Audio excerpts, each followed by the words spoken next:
Mesdames, Messieurs, bonjour, très heureux de vous retrouver sur Panafricanist TV, la chaîne de télévision des panafricanistes, c'est votre chaîne de télévision.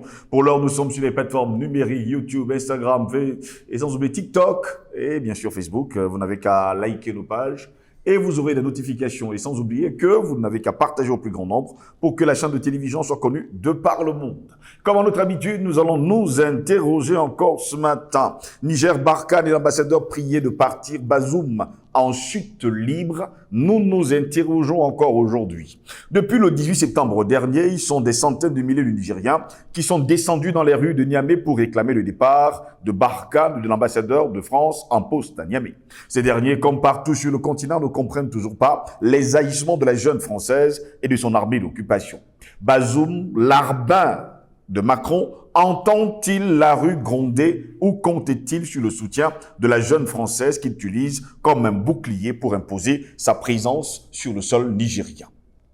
Bazoum a-t-il oublié ce qui est arrivé à ses voisins les plus proches dans le Mali et le Burkina Faso, ce qui pourrait bien lui arriver s'il s'entête à ignorer la voix du peuple?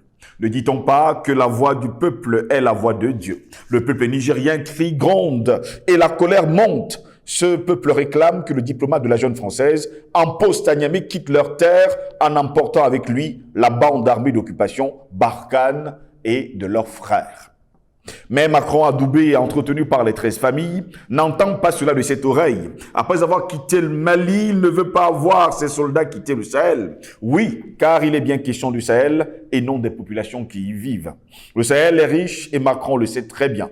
Quitter le Sahel reviendra à perdre des richesses colossales, mais les peuples du Sahel ont tranché, à bas la France et à bas ses bases militaires. Voilà pourquoi nous nous interrogeons. Niger, Barkhane et l'ambassadeur, priés de partir, Bazoum en chute libre, nous nous interrogeons. Pour répondre à nos questions, nous sommes avec Jonathan Batengene, il est enseignant à l'université de Douala et surtout sociologue. Il est notre invité ce matin. Jonathan Batengene, bonjour, bienvenue à vous. Bonjour mon frère Gross, bonjour à nos milliards de téléspectateurs. C'est toujours un plaisir que d'être là pour apporter des lumières sur des sujets qui intéressent l'opinion panafricaine. J'espère que vous allez bien. Oh, que oui. Vous avez passé une bonne semaine? Elle était bien, elle était bien. Seulement, nous avons encore le deuil du professeur Motunde qui touche toute l'opinion et qui particulièrement nous attriste un tout petit peu. Quoique nous sommes confiants qu'il a tracé les voies et que nous allons suivre son chemin.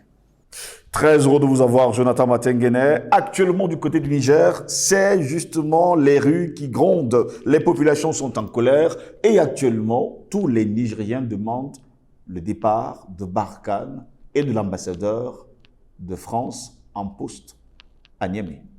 Ça, c'est une bonne nouvelle. C'est une bonne nouvelle parce que le Niger semblait la terre de repli de cette opération foireuse, mais surtout dangereuse pour le Sahel parce que c'est une opération de coopération, de coordination, de renseignement pour les terroristes.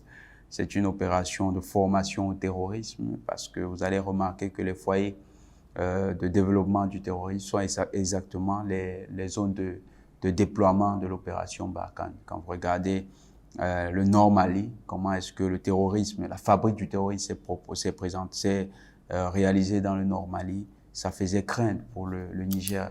Oui. Et quand on sait que le Niger est déjà fortement sous la pression du Boko Haram et de ses combattants du Sahel, de voir une base terroriste naître en plein territoire nigérien, c'est un danger à la fois pour l'Afrique de l'Ouest, mais aussi pour l'Afrique centrale, parce que le Niger a la jonction avec l'Afrique centrale. Donc, c'était tout à fait une situation préoccupante pour nous panafricanistes et surtout pour tout le continent africain.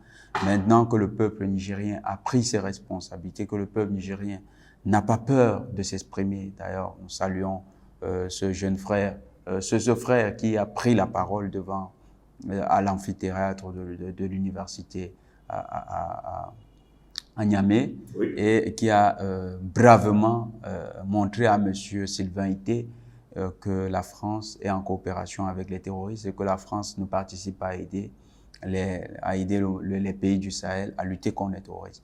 D'ailleurs, il a pris un exemple et il utilise un pronom qui laisse comprendre qu'il était il était certainement au cœur de quelque chose qui contrôlait les opérations militaires. Ils nous disent, Oui. ils nous disent quand les terroristes avancent, ils les voient sur les satellites, sur les images satellitaires, ils les voient sur les radars, ils nous disent qu'ils ne peuvent pas utiliser leurs bombes, que leurs bombes coûtent plus cher que tous ces terroristes, dont en fait leurs bombes valent beaucoup plus que les populations du Niger, alors que la France est liée au Niger par un accord de défense commune et qui précise qu'en cas d'attaque sur le territoire nigérien, la France a le devoir et l'obligation de lui venir en aide, c'est-à-dire de lancer une offensive avec les forces du Niger pour repousser l'attaque. Voilà des terroristes qui attaquent le territoire nigérien et la France argue qu'il y a un coût pour l'utilisation de ces missiles. Donc, du coup, il s'empêche d'intervenir. Et même si nous prenons l'hypothèse que les missiles seraient très chers, ils ont des troupes au sol, ils ont des blindés, ils ont de l'artillerie, ils ont plusieurs autres moyens de riposte qui sont beaucoup plus efficaces et moins chers que les missiles. Donc, même des forces aéroportées pourraient apporter un soutien aux Nigériens, mais ils ne le font pas. Donc, ça amène à se poser des questions. Pourquoi la France le fait?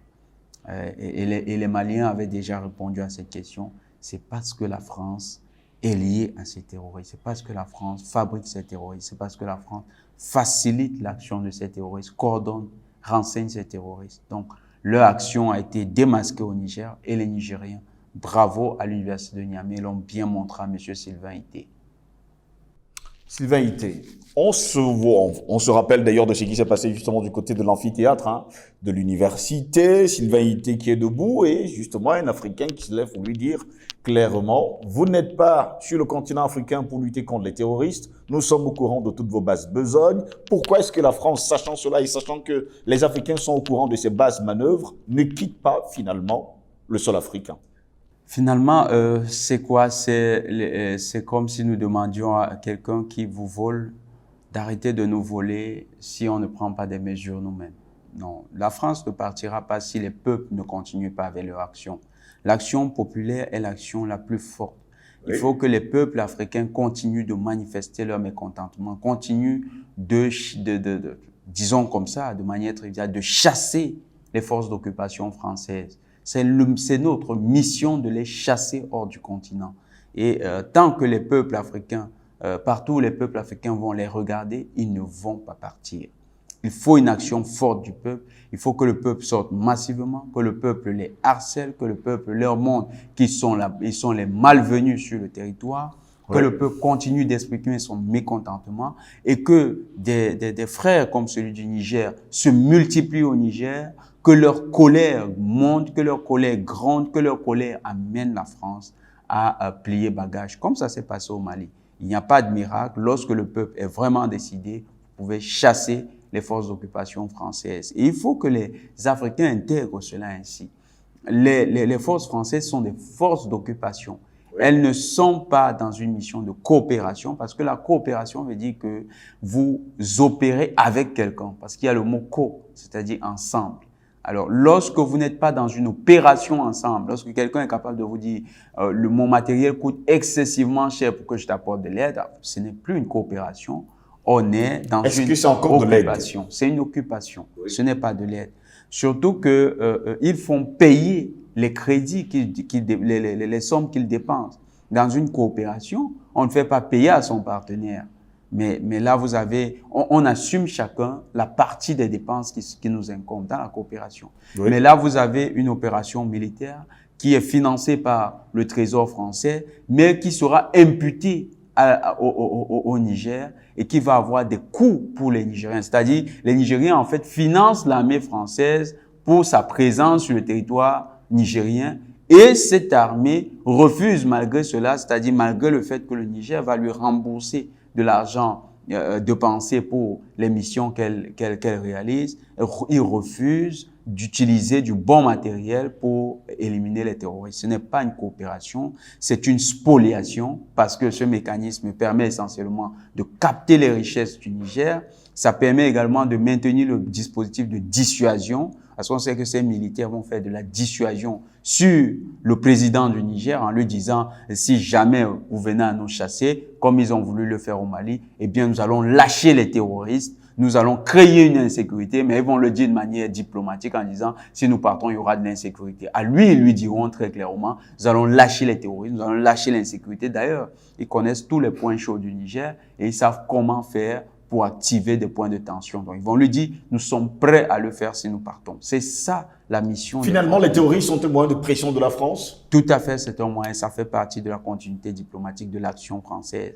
Ça fait partie de ce qu'ils appellent la diplomatie d'influence. C'est les mécanismes qu'ils utilisent en sous-main par leurs services spécialisés, notamment la DGSE et ses cellules dormantes. Vous savez, la DGSE a beaucoup de cellules dormantes et il y a un officier de la DGSE, un capitaine qui a témoigné dans le journal L'Humanité. Il a témoigné, je crois, au détour des années 2001-2004. Il a témoigné sur les opérations de la DGSE contre le FLN. Et vraiment, ça va surprendre beaucoup. Dans son témoignage, ce capitaine de la DGSE nous fait comprendre que leur premier attentat, c'était contre un citoyen de l'Union européenne, un Allemand. C'était éliminer un Allemand parce que cet Allemand était le principal fournisseur d'armes du FLN. Ils ont éliminé un Allemand et ils ont réalisé l'attentat, pas à Alger. L'attentat a eu lieu en Allemagne. Et ils ont mené plusieurs attentats sur le territoire français. La DGSE, avec ses organisations en sous-main. Donc, c'est une organisation, autour de la DGSE, il y a un système, il y a une nébuleuse mafieuse, une nébuleuse obscurantiste qui utilise ce genre d'individus pour créer de la pression sur les États. Donc, c'est le mécanisme de la France pour créer la pression et ça semblait marcher jusqu'à une certaine époque. Merci à Assimi Goïta, merci également au président Touadéra qui ont mis un terme à ce genre d'opération. Mohamed Bazoum est-il au courant finalement qu'il a de gros problèmes avec les populations nigériennes aujourd'hui qui demandent le départ justement de ceux qui le protègent? Lui-même, Bazoum a un gros problème. Vous savez, Bazoum était en 92 au niveau du Mali. Oui. Il était dans le cadre des assises avec les rebelles maliens. En ce moment, il était considéré comme un rebelle malien. Il était dans la partie rebelle malienne. Le même Bazoum a des affiliations qui remontent en Libye et en Algérie. Oui. Il y a autour de lui trop d'éléments obscurs. La justice nigérienne a rendu une décision où elle n'était pas favorable à ce qu'il soit candidat à l'élection présidentielle du fait des éléments troubles dans sa nationalité. On a un peu décrit. Il est nigérien, il est malien, il est algérien. Eh bien, on ne sait pas trop quel est son pays. Donc, il y a eu trop d'éléments troubles. La justice nigérienne s'était prononcée. Mais il est un peu comme M. Alassane Dramane Ouattara, le Burkinabé devenu ivoirien. Donc, c'est des personnes qui sont essentiellement au service de la DGSE française. Parce qu'ils sont des fabrications de la DGSE française. C'est des gens qui ont des profils tout à fait bizarres et c'est ces profils que la DGSE utilise. Donc, est-ce que Bazoum, l'agent de la DGSE, peut être conscient des problèmes avec son peuple? Non, il est conscient juste d'une chose, les intérêts qu'il a à défendre. Ceux qui l'ont placé là lui ont demandé de défendre les intérêts. Voilà ce dont il est conscient. C'est pourquoi nous, on ne pense plus à Bazoum dans la nouvelle stratégie. Il faut que le peuple nigérien prenne ses responsabilités, comme ça s'est fait au Mali, comme ça s'est fait au Burkina Faso, comme ça s'est fait en Guinée-Conakry. Il faut que le peuple nigérien prenne ses responsabilités, que des hommes courageux comme notre frère qui s'est prononcé il y a quelques jours face à cet ambassadeur tout à fait ridicule, parce qu'à la fin on l'a vu se comporter comme un vulgaire voyou de Barbès. On a vu le comportement. Il se croyait celui finalement, le mec. Oui, il s'est levé, il veut la bagarre. On l'a vu descendre, les gens l'arrêtent, non, il ne faut pas y aller. Non, il dit, je vais y aller, il descend. Et il veut attraper le monsieur pour le cravater. C'est une attitude pas diplomatique. Dans aucun pays. J'allais poser la question de voir si ces hommes et femmes qui viennent sur le continent africain sous le couvert de la France sont réellement des diplomates ou alors connaissent finalement les us et coutumes de la diplomatie? Ah, ça, il faut qu'on se pose bien cette question un jour. On a l'impression qu'en Afrique, on n'envoie pas les diplomates. Même pas l'impression. C'est une réalité. Vous savez, au Cameroun, c'est la deuxième fois qu'on accueille un militaire. Le précédent était déjà un militaire, colonel de l'armée. Le deuxième est général de l'armée.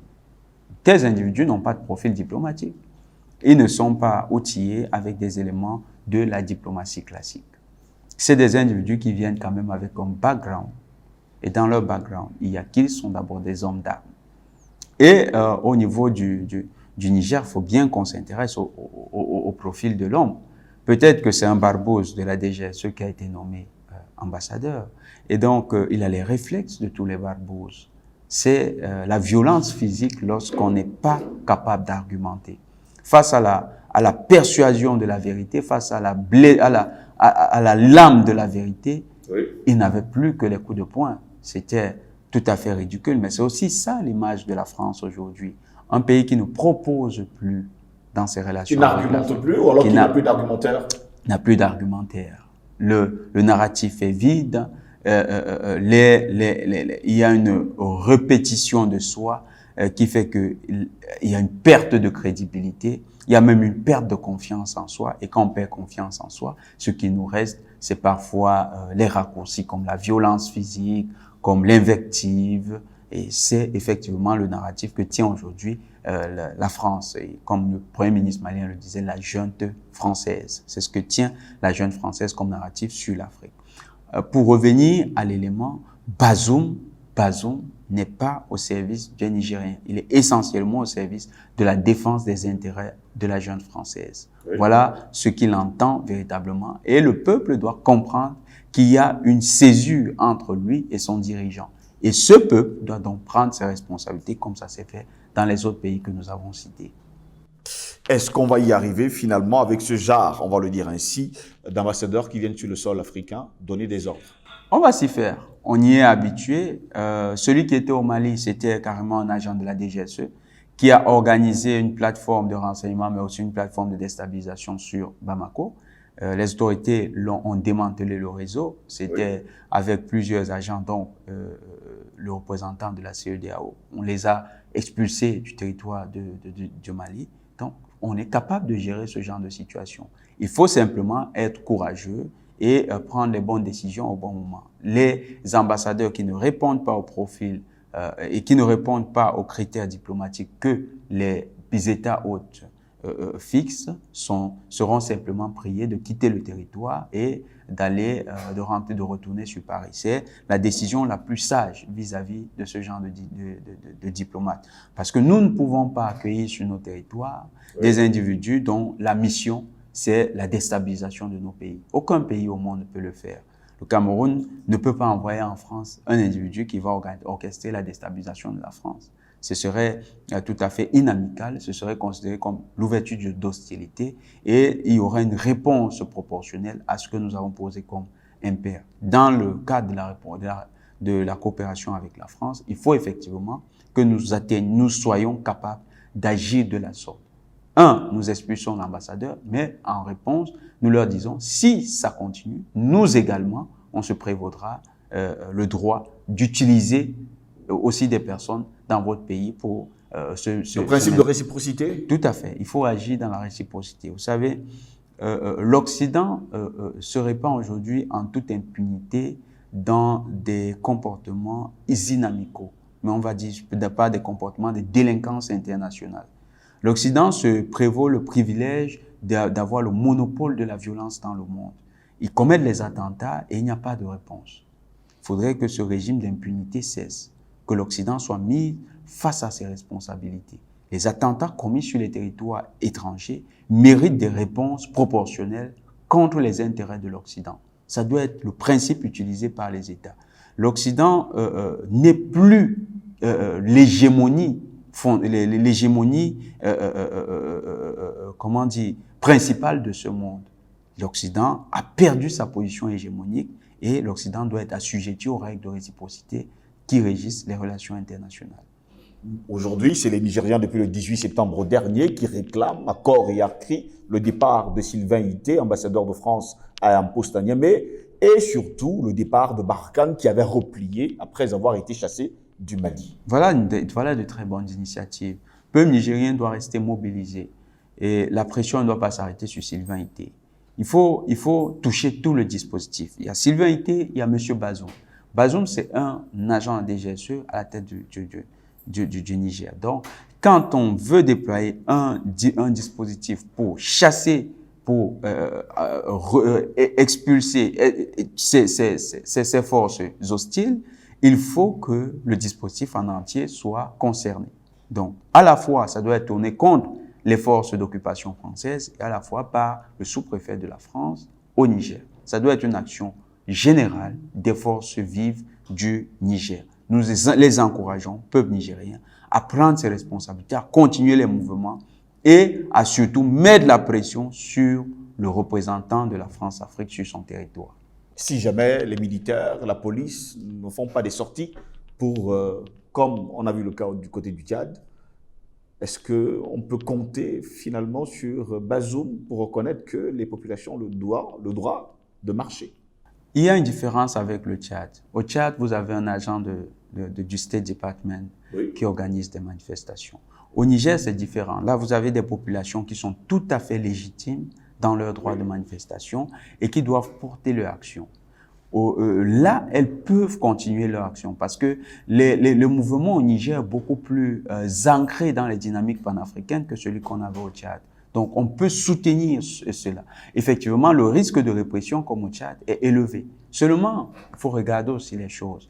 Quand il y a eu la fusillade de Cédera, c'est dans cette ville où les forces françaises avaient été empêchées, les forces d'occupation françaises avaient été empêchées d'entrer sur le territoire du Niger, les forces de Barkhane lorsqu'elles se repliaient sur le Niger. Lorsqu'il y a eu ces manifestations, on se souvient qu'il y a eu une fusillade où les forces Barkhane ont tiré sur des populations. Oui. Et le patron de la gendarmerie au Niger, on lui avait demandé, c'est un général, on lui avait demandé à l'époque d'endosser la responsabilité de la fusillade.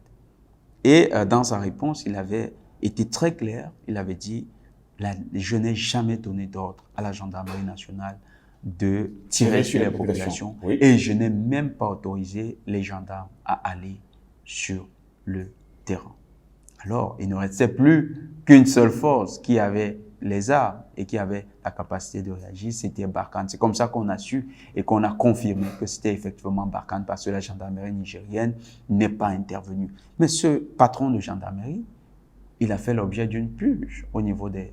On l'a viré de son poste. Vous avez des... J'ai pris cet exemple pour montrer qu'au Niger, il y a des officiers encore intègres.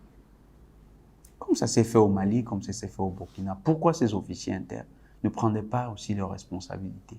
Ce sera le moment pour eux de montrer que actuellement en Afrique, il y a un éveil qui touche tous les corps. Et pourquoi eux, ils ne prendraient pas leurs responsabilités? Nous les encourageons à aller dans ce sens. Ne disons pas qu'il faille faire un coup d'État, mais il faudrait être responsable. C'est-à-dire à mener le président Bazoum, qui actuellement se comporte essentiellement comme un sous-préfet docile de la France-Afrique, à comprendre que la donne a changé. Le Mali, le Burkina, la Guinée-Conakry parlent énormément au Niger.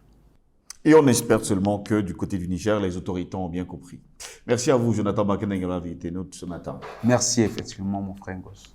Mesdames, Messieurs, c'est ici que s'achève cette édition de Parole panafricaniste sur Panafricaniste TV. Plaisir de vous retrouver très prochainement. Passez une agréable journée.